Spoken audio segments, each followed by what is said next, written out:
Estefan, para ir cerrando, el tema de cómo creéis que va a quedar la constituyente, de cómo quedaron armadas las listas que se negociaron hasta el último día, hasta el último segundo, eh, ¿cómo ves que va a ser el resultado tú como con tu ojo de cientista político?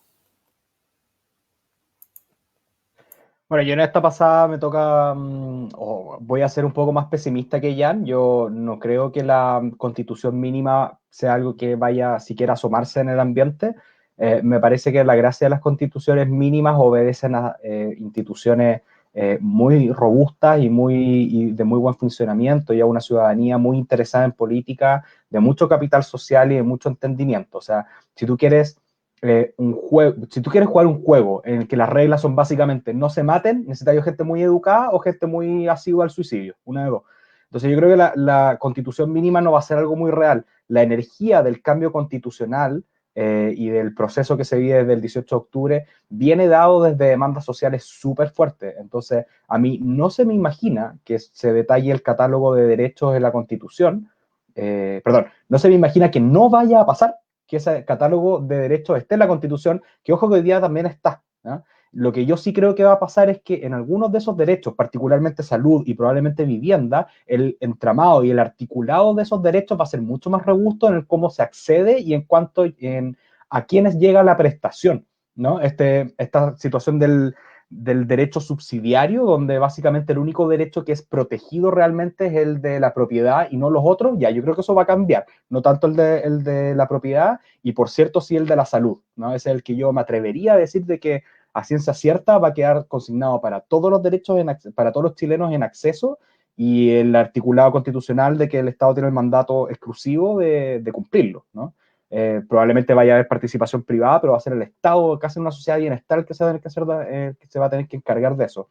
Por otro lado, concuerdo con esa mirada que tiene Jan de esta discusión que se va a dar en torno del entramado institucional del país, de cómo se configuran las relaciones de poder, particularmente no en el tribunal, o sea, no en el Banco Central, sí en el Tribunal Constitucional, sí en la relación ejecutivo-legislativo. Yo creo que ahí van a estar los grandes cambios, ¿no?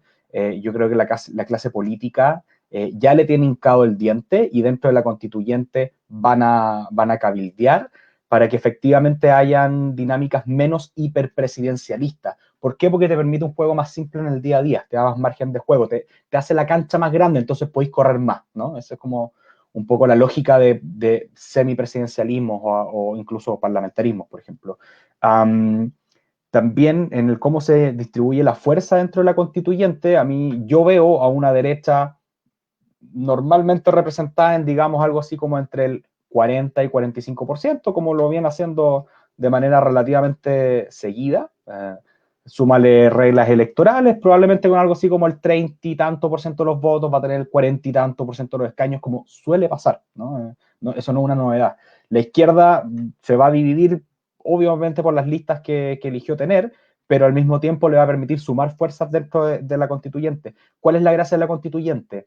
Que los temas que se hablan no son de la dinámica del juego, sino que son las reglas del juego. Los temas son mucho más amplios, ¿no? El diablo está en los detalles, dicen. Bueno, esto no es de detalles, esto es más de marcos generales, es de cómo se articulan las relaciones de poder en un Estado. Luego, yo tiendo a pensar que la relación que va a tener Teresa Marinovich con Francisco Undurraga es menos relevante dentro de la constituyente todavía, porque precisamente las mayorías se van a articular en torno a propuestas y no en torno a proyectos preconcebidos. No sé si se entiende, pero es más fácil para la derecha ir unidos en los temas económicos que cuando se van a presentar uno a uno estos temas. No son paquetes económicos, sino que uno a uno los artículos de la Constitución. Entonces vaya a tener una mayoría formada por parte de la izquierda y parte de la derecha para tal artículo, para otro artículo vaya a tener una mayoría que es la derecha más la exconcertación más dura, en otro lado los vaya a tener a todos más o menos de acuerdo. Entonces, como que esas mayorías no son, estos dos tercios, no son la derecha y su poder de veto versus la izquierda y su pretensión de mayoría, sino que va a estar mucho más diluido eso. Y por cierto, eso te va a llevar a que va a ser un poco más desordenado el cómo se haga la constitución.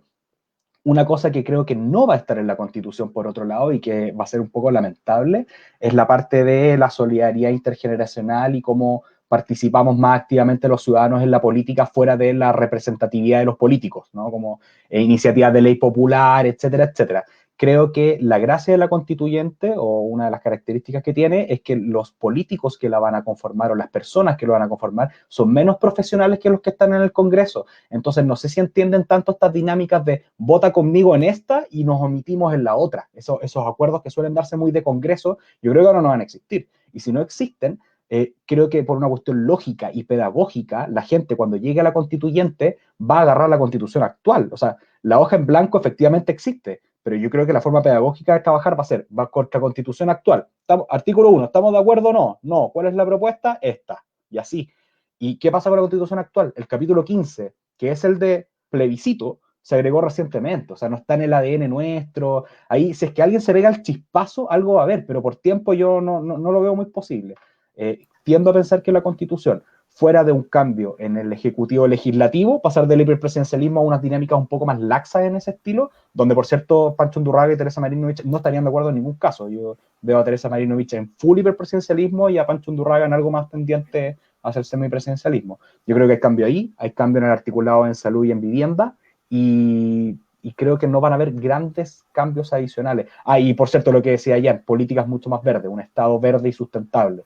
La energía viene de los que están pidiendo el cambio y eso es lo que está pidiendo la gente y dudo que no vaya a funcionar de esa forma. Una última cosa, me voy a salir del tema, Lucas, disculpa, pero cuando armamos este panel, una de las ideas era hablar de temas valóricos, que es lo que hemos estado haciendo. Y en particular se armó después de una encuesta que saca CADEM, que hace una serie de preguntas sobre temas valóricos en Chile. Me parece súper importante el tema de la eutanasia, donde los chilenos, gracias a la CADEM, o sea, yo no sé si lo quisieron hacer o no, o se les pasó de colado, desconozco cómo hicieron la pregunta, pero gracias a CADEM, el día que discutamos de eutanasia en Chile, no va a poder haber ningún conservador que diga que los chilenos están en contra de la eutanasia porque es un suicidio, ¿no? Porque los chilenos en la encuesta, a diferencia de un 70 y tanto versus un 20 y tanto por ciento, están de acuerdo con la eutanasia explícitamente y en contra del suicidio. ¿Ya? Entonces, si algún conservador nos dice que la eutanasia es suicidio, bueno, para la gran mayoría de los chilenos, sobre el 75%, eso no es así. Perdón, creo que 72%. Eso no es así. Ese es un mensaje publicitario que pasó colado de por medio.